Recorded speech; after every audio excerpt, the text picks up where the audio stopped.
I want you to imagine that this world-renowned art appraiser. Okay, an art appraiser. Yeah, someone whose entire reputation, their whole livelihood, is just completely built on spotting fakes. Like they possess a perfectly trained eye. Exactly. They can look at a canvas with a magnifying glass for, 10 seconds and just tell you that the brushstrokes are all wrong. Right, or the pigment is from the wrong century. Yeah, or the signature is just a complete forgery.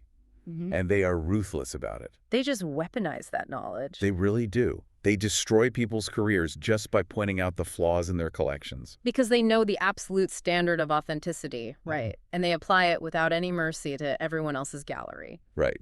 But then one day you go over to their house for dinner. Oh boy, I see where this is going. Yeah, and as you're walking through their hallway, you look up at the walls and you realize that every single painting hanging in their own home is a cheap forgery. Wow. Every single one. Every single one. The paint is practically peeling off. The canvases are like printed out from a low-resolution JPEG. That's wild. And they were just sitting there, sipping their wine, completely oblivious to the fact that they're living inside the very thing they condemn for a living. It's a staggering level of cognitive dissonance, really. It is. Because it's one thing to be blind to the truth, right? But it's another thing entirely to know the truth perfectly, use it as a weapon against everyone else, and then completely ignore it in your own living room.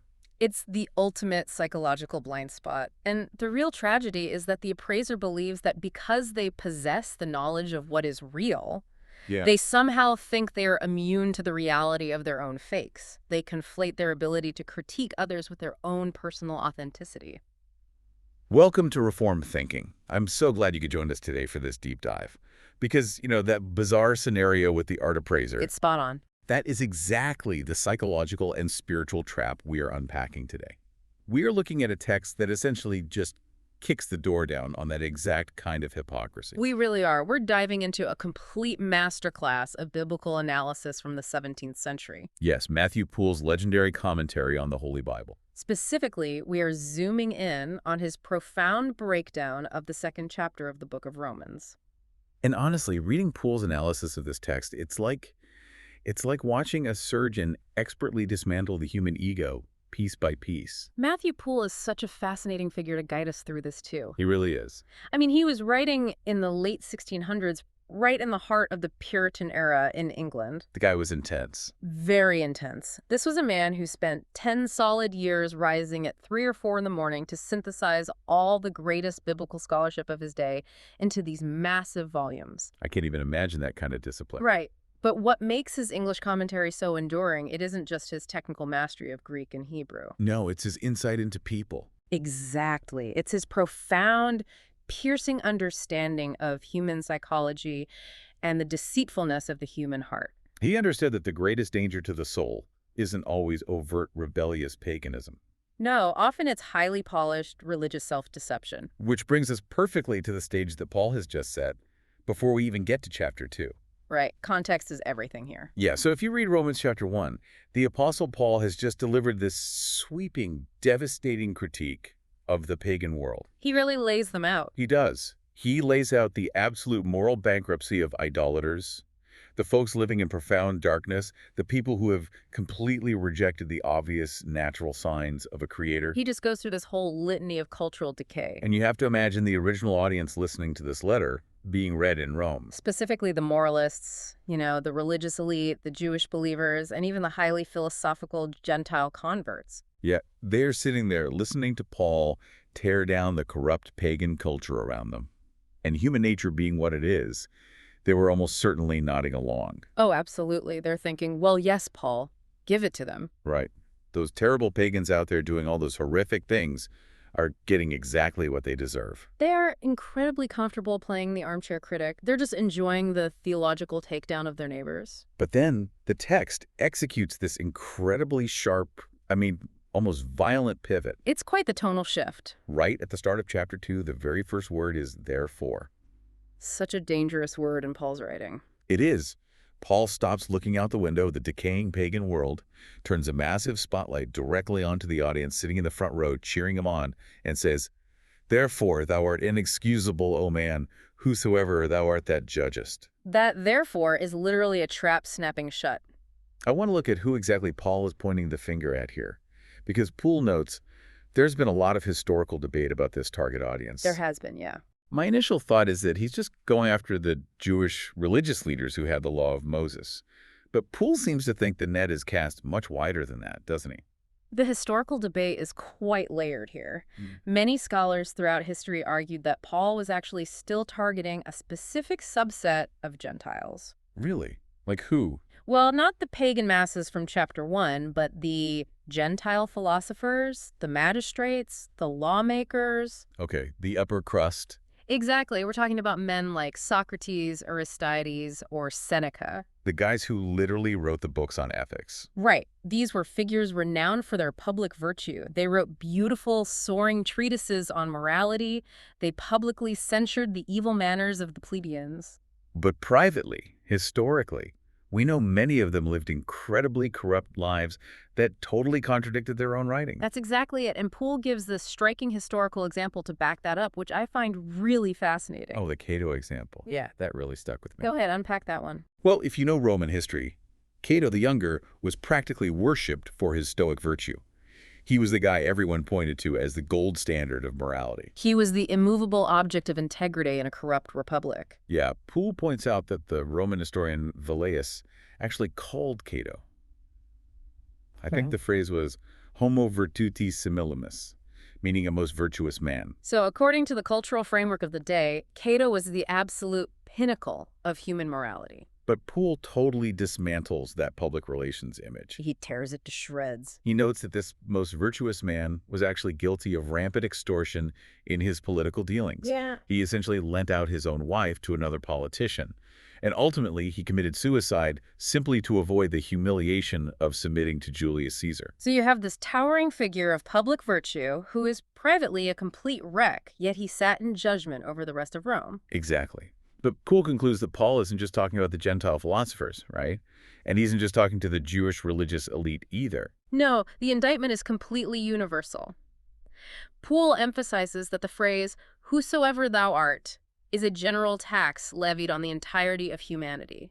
Nobody escapes it? Nobody. It applies to any person who censures others while harboring the same fundamental darkness. Wow. Before we can even begin to understand God's standard of justice, Paul has to completely demolish the false standard that we humans use. And our favorite standard is evaluating others based on their actions, while evaluating ourselves based on our intentions, or, our superior knowledge. I think we all do this constantly, even today. Oh, for sure. We scroll through social media and judge the moral feelings of a celebrity or a politician, while completely ignoring the petty cruelties we inflict on our own families. It feels like a building inspector who drives around the neighborhood writing citations, condemning a neighbor's porch for not being up to code, while completely ignoring the fact that his own house's foundation is literally sinking into a sinkhole.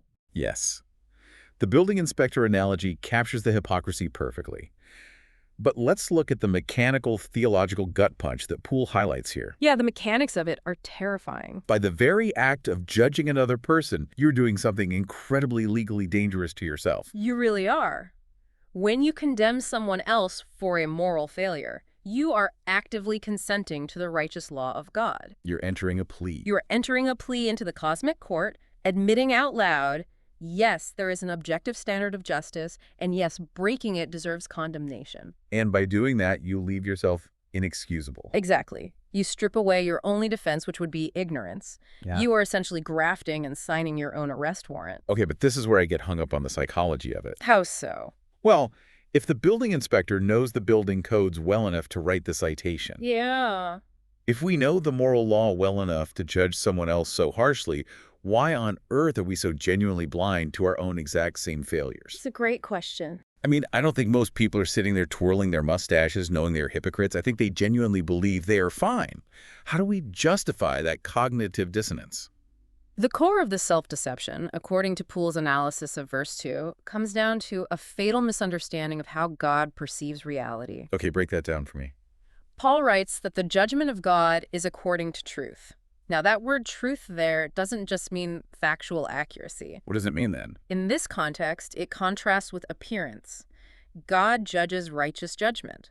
He evaluates persons and things not as they appear on the surface, not by their public reputation, but as they are in absolute bare reality. So he just bypasses the PR department entirely. Completely. But we as humans are entirely bound by appearances. We spend our lives managing our public image. We get so proficient at hiding our private sins Right, our greed, our lust, our pride. from the people around us that we begin to unconsciously believe we have also successfully hidden them from God. We confuse surviving the court of public opinion with surviving the court of divine justice. We think, well, my neighbors think I'm virtuous, my coworkers think I'm moral, I haven't been canceled on the internet, therefore I must be in good standing with the universe. That is profound arrogance when you think about it. We equate a lack of human accountability with a lack of divine accountability. And Poole says exactly that regarding verse 3, doesn't he?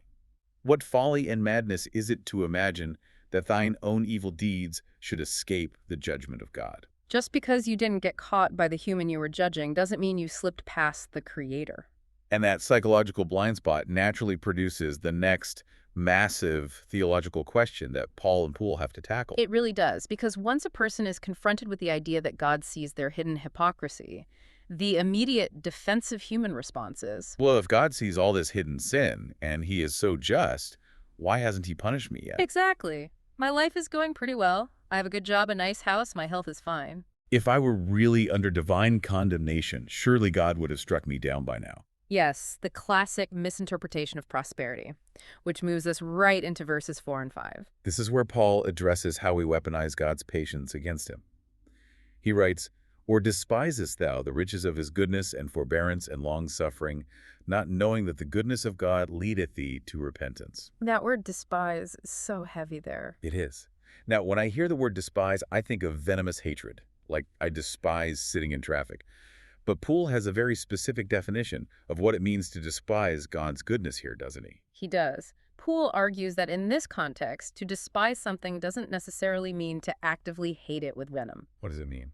It means to think amiss of it. It means to fundamentally misunderstand its nature, its purpose, and consequently to abuse it. Ah, so to despise God's goodness is to look at the blessings and the patience God grants you, and instead of letting it humble you, you use it as a license for wantonness. You treat it as a buffer that allows you to safely continue in your hidden sins. Let's break down the three distinct attributes Poole highlights in that verse, because Paul doesn't just use synonyms for the sake of poetry. No, every word has weight. He specifically lists goodness, forbearance, and long-suffering.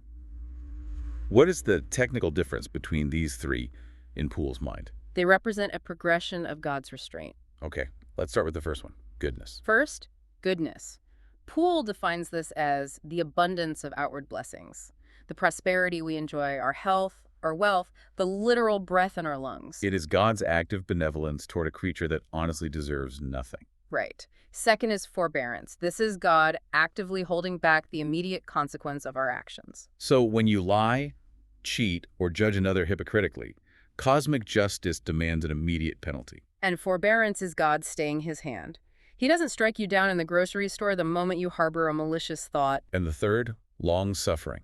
Long-suffering is an even further, deeper degree of patience. It's God waiting and waiting and waiting over the span of an entire lifetime, even as the offenses pile up and the person continues to remain obstinate. It's the endurance of God in the face of relentless human provocation. Precisely.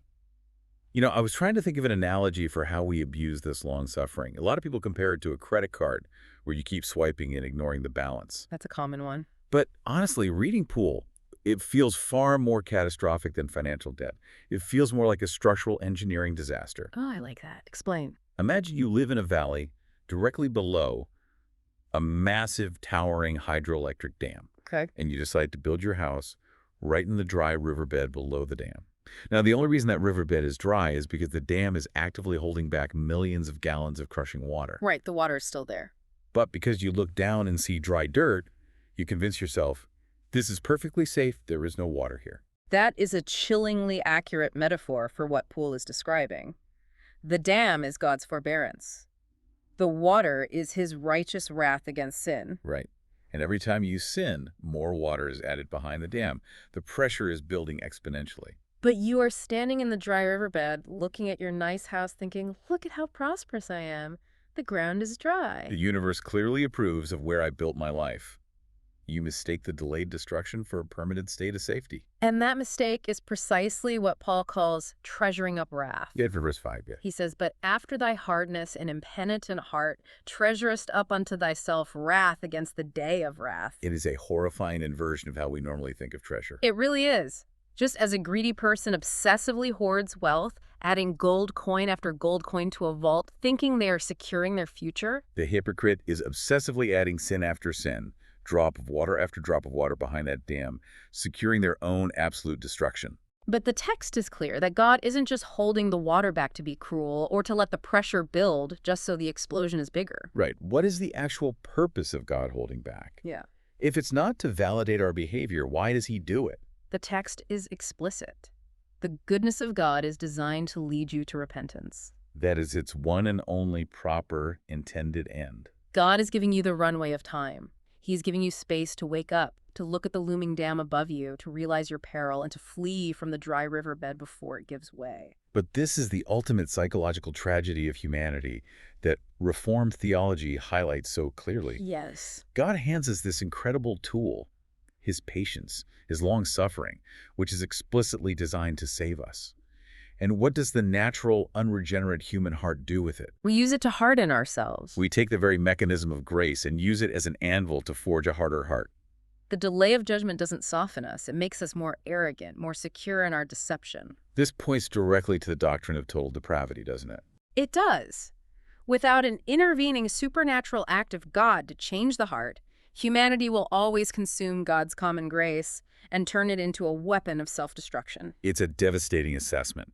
We take the rope God throws down to pull us out of the pit, and we just use it to measure how much deeper we can dig. That's a great way to put it. But that hardened state, that delayed judgment, cannot last forever.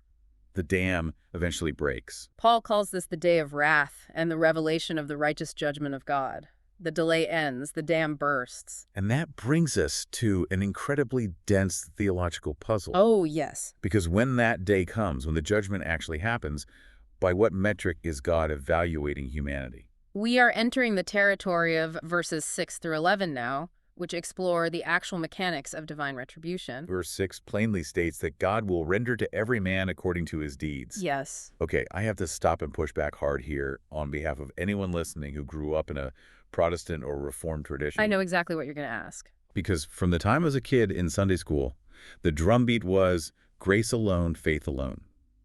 We are justified not by works so that no one can boast. Right. We just established that all this outward morality and human virtue doesn't save you.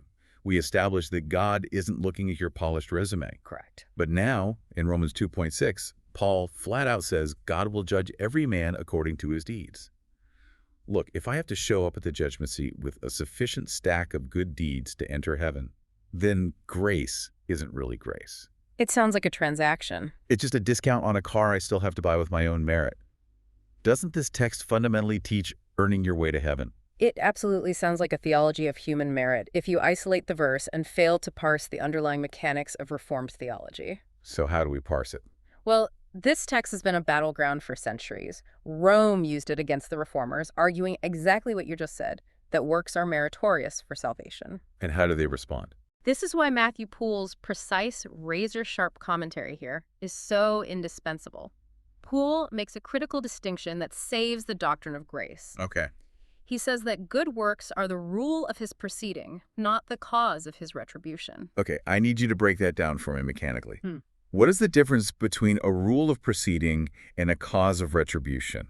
Because it still sounds like I'm sweating over my performance. Let's look at the Greek word used for render in the text, apodunai. Apodunai. Poole points out that this word doesn't inherently demand a strict business transaction, like an employer paying a wage that a worker legally earned and is owed. Okay, so it's not a paycheck. No, it can also imply the distribution of a free gift according to a specific order. In Reformed thought, the reward given to the godly is a reward of grace, not a reward of debt. You cannot put God in your debt. You cannot perform a deed so pure that the creator of the universe owes you eternal life. Okay, so if the deeds don't cause the salvation, if they don't force God to pay up, what is their function at the final judgment? Why bring them up at all? Because the final judgment is a public vindication of God's justice. Public vindication. Think of a botanist evaluating a tree. When the botanist looks at an apple tree to declare what it is, they look at the fruit. Right. Now, does the fruit cause the tree to be an apple tree? No, obviously not. No. The inner nature, the DNA, the sap of the tree causes it to be an apple tree. The fruit is just the external manifestation of that inner reality. But when the botanist makes their public declaration, the fruit is the rule or the evidence by which they proceed. I see. The fruit doesn't make the tree makes the fruit. But the fruit is the public proof. Precisely.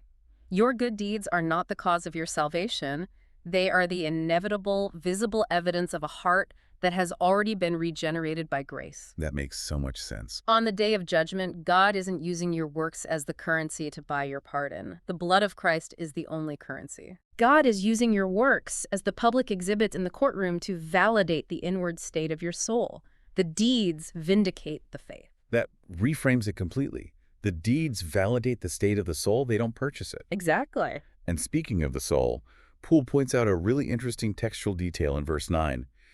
The text says, tribulation and anguish will come up every soul of man that doeth evil. Why does Paul specifically say soul of man instead of just every man? Poole identifies this as a classic Hebraism. A Hebraism. Yeah. In Hebrew thought and literature, the soul is frequently put for the whole person. It's a figure of speech called a synecdoche, where a part represents the whole. Okay. But there's a theological weight to this specific synecdoche. It means the entirety of your being is held accountable. Because humans love to compartmentalize, don't we? We constantly try to argue, well, my mind was pure even if my body did evil, or my heart was in the right place even though my actions were destructive. Oh, the classic, my heart was in the right place. Defense. Right. Paul is using this Hebraism to say there is no compartmentalizing your life at the judgment seat. The whole self, starting from the deepest, most hidden part of your soul and radiating outward, is on trial. And Paul gets very specific about the order in which this judgment is administered. He says in verse 9, of the Jew first, and also of the Gentile. Yes. And then in the very next verse, regarding the reward of glory and peace, he uses the exact same order to the Jew first and also to the Gentile. This introduces a massive tension regarding spiritual privilege. It's a terrifying double-edged sword. It is the ultimate double-edged sword of divine revelation. How does Poole explain the Jew being first in punishment? Poole explains that the Jew is placed first in the order of punishment because they possess the greatest amount of light. They had the written scriptures, the prophets, the covenants, the temple. They knew the explicit will of God better than any other nation on earth. Therefore, sinning against that massive, concentrated amount of light brings a swifter and heavier judgment. It's the principle of accountability. If a toddler wanders into a museum and accidentally knocks over a priceless Ming vase, you discipline them, but you understand they lack the capacity to fully grasp what they were doing. Right. The accountability is lower. But if a 30-year-old art historian, someone who wrote their master's thesis on Ming Dynasty pottery, walks into that same museum and intentionally smashes the vase with a hammer, the judgment is entirely different. The historian possessed the light of knowledge. The privilege of that knowledge exponentially increases the weight of their responsibility and their guilt. That captures the dynamic perfectly. The willful rebellion against revealed truth is a higher treason than the blind stumbling of ignorance. But the flip side of that covenantal priority is also true, right? Yes, the believing faithful Jew is also first in reward by virtue of that same historical and covenantal priority. God honors his historical promises. But the overarching conclusion of this entire section, the grand finale of this thought that Paul states in verse 11, is that despite this ordering, there is no respect of persons with God. God is utterly impartial. Utterly impartial. Okay, we have to pause here, because this raises a massive, glaring red flag for anyone familiar with the rest of Paul's writings, specifically later in this very letter. You're talking about Romans 9. Yes. Romans 9. How can God have no respect of persons and be this perfectly impartial judge here in chapter 2, if later in Romans chapter 9, Paul famously quotes God as saying, Jacob have I loved, but Esau have I hated, before they were even born or had done any good or evil. It's the classic Reformed tension. If God is electing one brother over another before they even take a breath, how on earth do you reconcile that sovereign election with the strict impartiality Paul is demanding in chapter 2? You are hitting on one of the most profound and difficult tensions in all of systematic theology. I mean, it feels contradictory. And this is where Matthew Poole's commentary elevates from merely good to absolutely masterful. It is central to understanding the Reformed view of God. Okay, help me out here. Poole navigates this apparent contradiction by rigorously separating the roles of God. He argues that we must distinguish between God acting as a judge and God acting as a sovereign elector. Let's pull that apart. What does it mean for God to have no respect of persons as a judge? When God sits on the judgment seat at the end of time, executing the law, he acts strictly on the evidence presented, the fruits of the life we just discussed. The apple tree. Exactly. In a human courtroom, a corrupt judge might respect persons. They might look at a defendant and say, well, you're a wealthy patrician, or you're a member of the ruling party, or you're Jewish, and adjust the sentence based on that outward status, ignoring the actual crime. Paul is saying God never does that. The standard of the law is applied impartially to the evidence of a person's life, regardless of their earthly pedigree or religious titles. Okay, so as a judge, he is totally blind to status, title, race, or wealth. The ledger is the ledger. But what about the elector side? However, Poole argues God is not only a judge, he is the creator and the sovereign elector. And as an elector? As an elector, God is distributing unmerited grace, not executing justice. When God gives grace, he has the absolute sovereign freedom to bestow it upon whomever he chooses, according to the secret counsel of his own will. He doesn't owe grace to anyone. Because if it were owed, it wouldn't be grace, it would be debt. So when God chooses Jacob over Esau, he isn't respecting persons in a judicial sense because neither of them had done anything and neither deserved anything. He is simply exercising his sovereign right to be gracious to whom he will be gracious. Precisely. So to synthesize this, as the sovereign elector, God freely gives the grace that actually regenerates the heart, transforming the tree so it can produce good fruit. Yes. He does this freely, not based on evaluating the person's outward status or future worthiness. And then, at the end of time, as the impartial judge, he evaluates the fruit that comes from that life, perfectly applying the law to the evidence without playing favorites. You have to hold both of those truths in tension to understand how God operates in history. If you lose the sovereign elector, salvation becomes a human work. If you lose the impartial judge, the universe loses its moral foundation. Man, that is incredibly deep, but it's mathematically beautiful when you see the roles separated like that. It really is. But it sets up the very next major hurdle Paul has to clear. Because if God is this utterly impartial judge, checking the ledgers and applying the law to the evidence, the immediate objection from the crowd in Rome is going to be, wait a minute, what about the people who never got a copy of the rule book? Exactly. How is it fair for God to judge the Gentiles who never received the written law of Moses? How do you grade someone on a test they were never given? It's the most logical objection they could make. And Paul addresses it head-on in verses 12 through 16 by dividing all of humanity into two distinct legal categories. Okay, what are they? In verse 12, he outlines those who sinned without law, meaning the Gentiles who did not possess the written Torah, and those who sinned in the law, the Jews who were entrusted with the written revelation. And the shocking, terrifying conclusion Paul reaches is that regardless of which category you fall into, both groups perish. Both groups perish, which leads to this parenthetical statement in verse 13 that I want to spend some real time on, because Poole's interpretation here is vital for anyone trying to understand Reformed theology. Absolutely vital. Paul writes, "For not the hearers of the law are just before God, but the doers of the law shall be justified." Now, earlier you said works are just the evidence, not the cause. Right. But if I just read verse 13, isolated from everything else, it sounds exactly like Paul is saying, hey guys, the secret of justification is simple. Just try really, really hard and do the law perfectly, and you will justify yourselves before God. And if you interpret it that way, you have just dismantled the entire gospel of grace and contradicted the rest of the New Testament. So what is he actually doing here? This is where we have to dive into a concept known as the covenant of works and understand the purpose of the law in Paul's argument. Covenant of works. Poole clarifies that Paul is absolutely not saying people can perfectly obey the law to be justified. In fact, Poole explicitly states that no human being, neither the natural fallen man nor even the regenerate saved man, can perfectly fulfill the law in this life. So why does Paul even dangle the carrot? Why say the doers of the law shall be justified if he knows full well that no one has ever or will ever actually be a perfect doer? Is he just taunting his audience? He isn't taunting them. He is laying a legal trap. A trap. He is stating the strict, unbending mathematical tenor of the covenant of works. The covenant of works was the original arrangement in Eden. do this and live, disobey and die. Ah, I see. Paul is bringing that standard into the courtroom. He's saying to the self-righteous religious elite, oh, you want to be justified by your possession of the law. You want to stand on your obedience. Fine. Here are the terms of that covenant. Absolute, flawless, perpetual, internal and external perfection from the moment you are born to the moment you die. One failure, one lustful thought, one moment of pride, and you are condemned. So the law's true purpose here isn't to provide a ladder for humanity to climb up to heaven.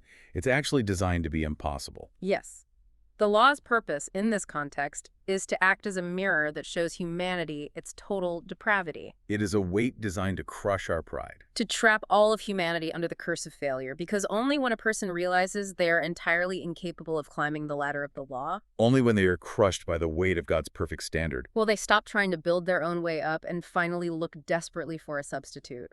It drives them to the absolute necessity of justification by faith alone in Christ, who is the only true doer of the law. The law has to kill us before grace can resurrect us. That is exactly the point. That makes the purpose of the law so much more profound than just a list of rules to follow. Okay, so that covers those who have the written law. It crushes them.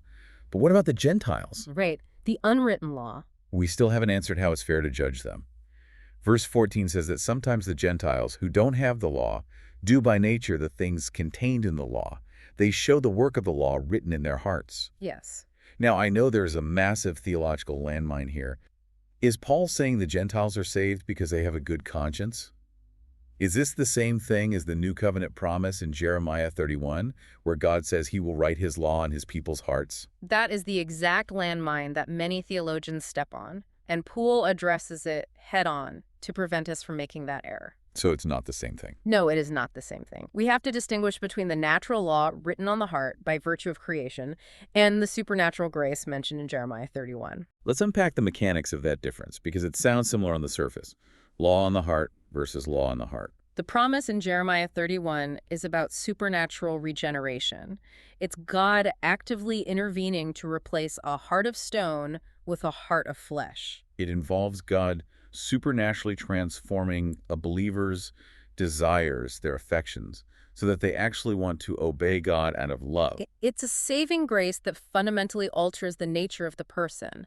But what Paul is talking about here in Romans 2 with the unregenerate Gentiles is completely different. He is talking about the light of nature. It is the basic, innate moral compass, the residual imprint of God's law that every single human being is born with, simply because they are made in the image of God. So even if a civilization has never seen a Bible, never heard of Moses, they still inherently know that murdering their neighbor is wrong. They know stealing is wrong. They have a concept of fairness and justice. Exactly. They have enough principles of reason and basic rules of equity hardwired into their humanity to act as a law unto themselves. And this natural law is sufficient to regulate human society, to build civilizations. And critically, it is sufficient to leave them entirely without excuse before God at the final judgment. Because they violate even their own internal standards. But it is fundamentally not enough to save them. It condemns, it does not redeem. I want to look closely at how Paul describes this natural law functioning in verse 15, because it is one of the most psychologically astute verses in the ancient world. It really is. He talks about their conscience bearing witness and their thoughts, the meanwhile accusing or else excusing one another. Accusing or excusing. I tried to think of a metaphor for this, and originally I thought of a courtroom, but honestly, reading Poole's description, it feels more biological. It feels like an autoimmune disease of the soul. An autoimmune disease. Tell me how you are mapping that onto the text. Well, think about how the conscience operates. You do something questionable at work. You cut a corner, you throw a colleague under the bus to get a promotion. Immediately, the mind's internal defense mechanism kicks in. The thoughts start excusing. The mind produces white blood cells to protect the ego.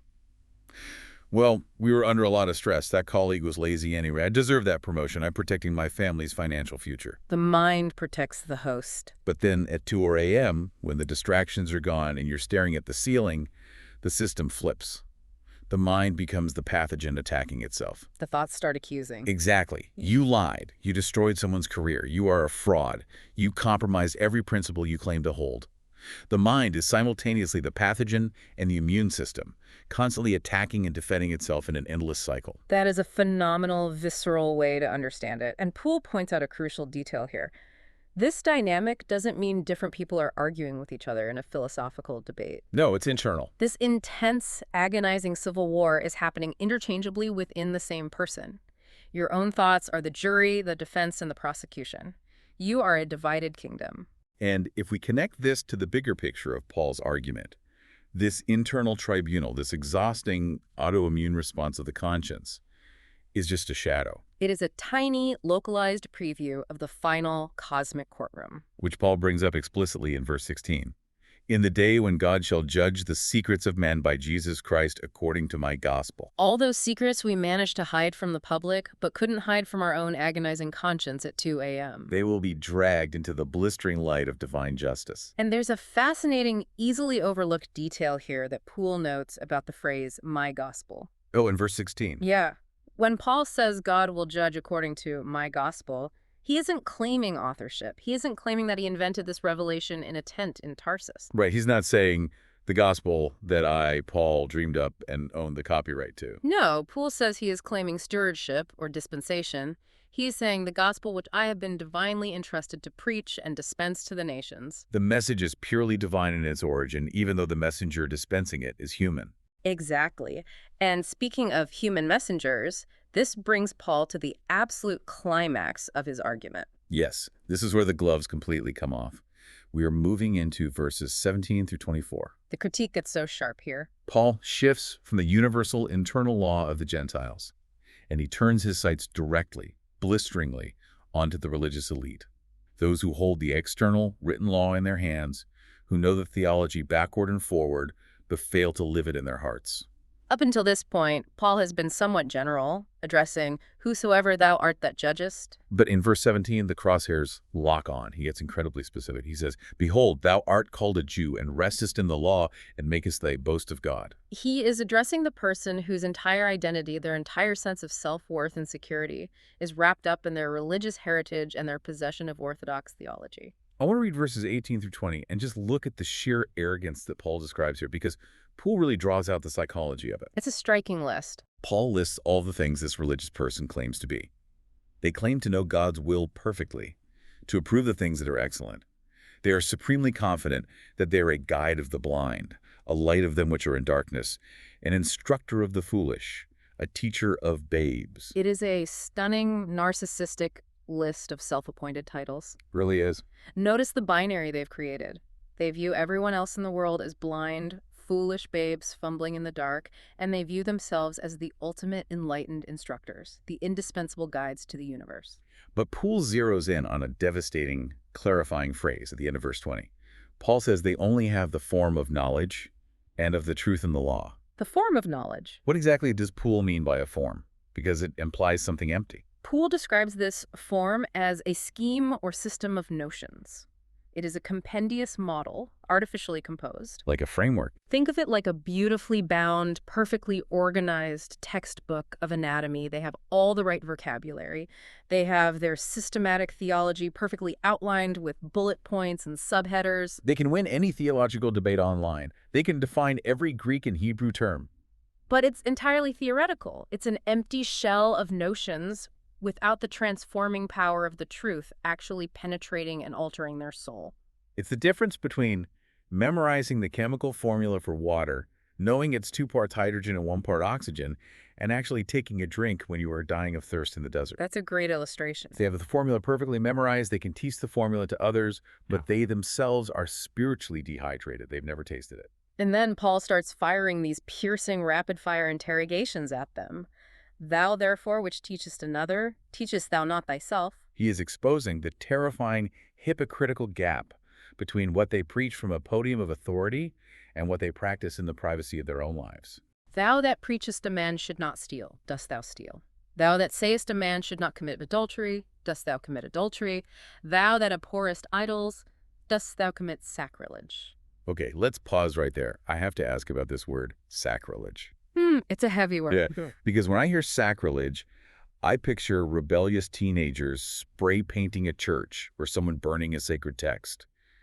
But these were the most respected, conservative, Orthodox guys in town. They aren't sneaking out in the middle of the night to rob pagan temples, are they? What were they actually doing?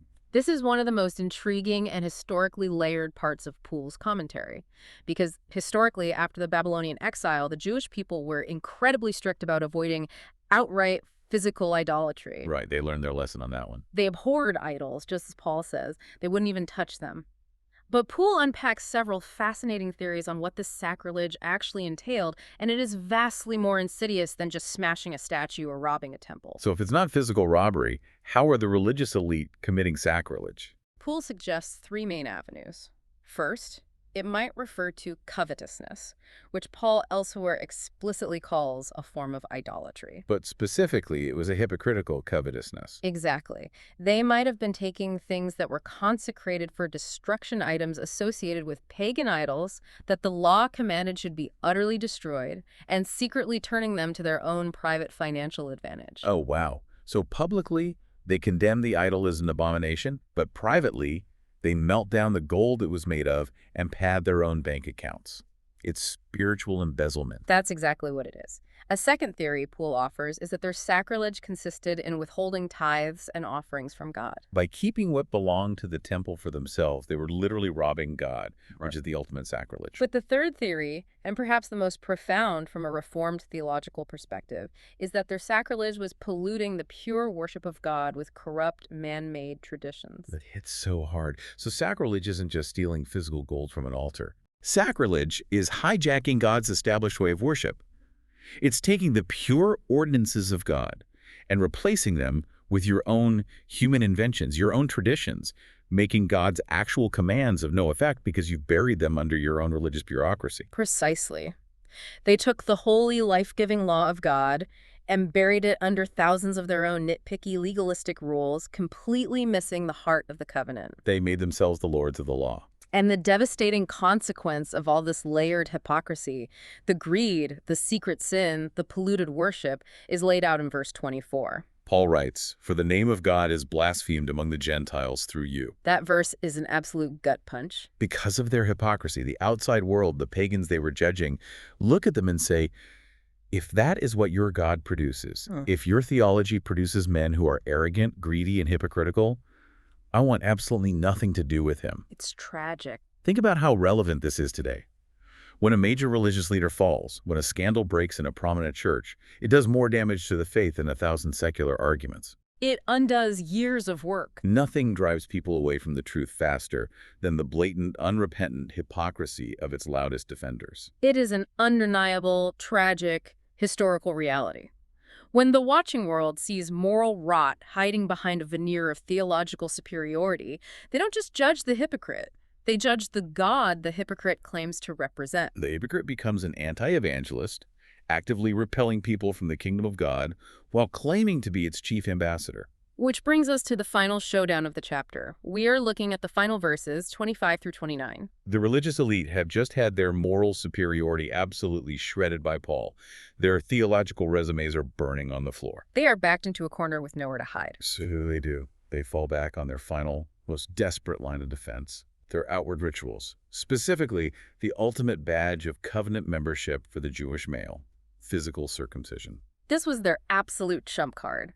In their minds, no matter how they lived, no matter how much hypocrisy they harbored, they bore the physical, fleshly mark of the covenant with Abraham. They believed that this physical badge practically guaranteed their standing before God, acting as a mystical shield against divine wrath. But Paul takes that trump card and he systematically deconstructs it. He dismantles it completely. Verse 25. For circumcision verily profiteth, if thou keep the law. But if thou be a breaker of the law, thy circumcision is made uncircumcision. Poole highlights the sheer radical nature of what Paul is saying here. To a first-century Jewish mindset, this is borderline blasphemous. It's turning their whole worldview upside down. Paul concedes that the sacrament of circumcision was indeed profitable. It was a true, divine sign of the covenant. But he limits its efficacy immediately. It only profits if you actually keep the law it points to. A sign is only as good as the reality it signifies. If you break the law, if your heart is in rebellion, that physical badge of honor instantly transforms into a mark of profound shame. Your circumcision becomes uncircumcision, Legally and spiritually, you are no better off than the uncircumcised pagan you so deeply despise. And then Paul takes it a step further. He doesn't just neutralize their advantage, he reverses it. He introduces this incredible role reversal in verse 26 and 27. He basically says, imagine an uncircumcised Gentile who, against all odds, actually obeys the righteous requirements of the law. Poole suggests someone like Cornelius the centurion from the book of Acts, a Gentile who didn't have the physical badge, but whose heart was truly seeking God. Yes, a person acting in sincerity, possessing an inward reality of faith, even if they lack the outward ceremonial badges of the Jewish nation. Paul says that obedient, uncircumcised person will actually stand up in the final judgment and legally condemn you, the disobedient, circumcised person who rested on the literal letter of the law while perpetually breaking it. I mean, this is a total deconstruction of their entire cultural, national, and spiritual identity. Paul is basically tearing up their spiritual birth certificates right in front of their faces. That is exactly the severity of the argument. He is fundamentally redefining what it means to be part of the people of God. He moves the boundary lines from the physical to the spiritual. Look at verses 28 and 29. For he is not a Jew, which is one outwardly, neither is that circumcision, which is outward in the flesh. Poole notes that Paul is asserting that the true Jew, the true heir of the promises made to Abraham, is not defined by outward ceremonies or genetic lineage. But he is a Jew, which is one inwardly, and circumcision is that of the heart, in the spirit, and not in the letter. This is Poole's ultimate synthesis of the entire chapter, and really a core tenet of Reformed theology. True religion, true saving faith is an inward reality. It is a circumcision of the heart. And what does that mean mechanically? Poole says it is the supernatural cleansing of corrupt affections. It is the surgical removal by the Holy Spirit of the spiritual foreskin, the innate stubbornness, the blinding pride, the relentless self-righteousness of the fallen human heart. It is worshiping God in the Spirit, rejoicing in the finished work of Christ Jesus, and having absolutely zero confidence in the flesh. Zero confidence in the flesh. Zero confidence in your theological resume, your outward badges of orthodoxy, your denominational affiliation, or your ability to brilliantly critique the decaying culture around you. None of it saves you. None of it. And the ultimate undeniable test of whether you possess this genuine inward reality is found in the very last lingering phrase of the chapter, whose praise is not of men, but of God. Wow, whose praise are you seeking? That is the diagnostic question for the soul. Are you performing for the audience of human opinion? Are you trying to look like the most virtuous, the most reformed, the most knowledgeable person in your circle? Or are you living a quiet, sincere life before the audience of one, the God who judges the hidden secrets of the heart according to bare reality? That desire is the ultimate dividing line between the hypocrite and the true believer. The hypocrite will do almost anything. They will study, they will moralize, they will judge for the praise and validation of men. The true believer, having been broken by the law and resurrected by grace, desires only the validation of God. And they desire it knowing full well that this validation comes entirely by grace, through the imputed righteousness of Christ, and not by their own manufactured outward righteousness. We need to take a breath and recap the incredible, exhausting journey Matthew Poole has just taken us on through Romans 2. That's a heavy text. We started by dismantling the hypocrisy of the armchair critic, the person who weaponizes the law against others to artificially elevate themselves, completely forgetting that God's judgment pierces through appearances and looks only at truth. We then explored the terrifying human tendency to misinterpret God's patience. We saw how we treat his forbearance like a structural dam, mistaking the delayed wrath for a permanent state of safety, using his goodness as a runway to sin rather than a runway to repentance. We wrestled deeply with the mechanics of divine justice, how God judges our deeds impartially as the vital, necessary evidence of our faith, while still retaining his absolute sovereign right as the elector of grace. We walked through the grueling internal autoimmune response of the human conscience, where our own thoughts endlessly accuse and excuse us. And finally, we witnessed Paul's complete, unsparing destruction of outward religious reliance. We saw that having a perfect form of knowledge or possessing a physical badge of covenant membership means absolutely nothing and actually increases your judgment if the heart has not been radically supernaturally transformed by the Spirit of God. It is a devastating critique of human pride, but ultimately it is an incredibly liberating truth. Because when you finally stop trying to maintain the exhausting illusion of your own perfection, when you stop trying to manage your PR department before God, you are finally free to rely entirely on the actual perfection of Christ. Which leaves us with a final thought to mull over as we close. We might not rely on literal physical circumcision to prove our spiritual worth today. We aren't walking around first-century Rome boasting about our genetic heritage or our possession of the Torah scrolls. But what are the modern badges we wear? What are the things we eagerly point to convince ourselves and others that we are safe, that we are part of the elite, that we are better than the culture decaying around us? That's the real question. Is it the specific highbrow theology deep dives we listen to? Is it the massive, impressive library of 17th century Puritan books on our shelves that we want everyone to see when they come over? Is it the specific, carefully curated theological labels we put in our social media bios to make sure everyone knows exactly what Orthodox camp we belong to? If the God of truth, the God who judges the secrets of men, were to strip away every single outward label today, if he were to burn every theology book on your shelves, delete your bio, and silence every brilliant theological argument you've ever won online, and look only at the quiet, secret, unvarnished reality of your heart, whose praise are you actually seeking? Because remember our art appraiser from the beginning of this deep dive. Yeah. You can spend your entire life brilliantly, flawlessly spotting the flaws in everyone else's canvas. You can build a whole career on it. But it means nothing if you are completely ignoring the rotting frame and the cheap forgery of your own life. Don't live in a house of forgeries. Well said. Thank you so much for joining us on this deep dive into Matthew Poole's Romans 2 commentary. We hope it challenged you, broke you down a bit, and pointed you to grace as much as it did for us. Keep questioning, keep learning, and keep diving deep. We'll see you next time on Reformed Thinking.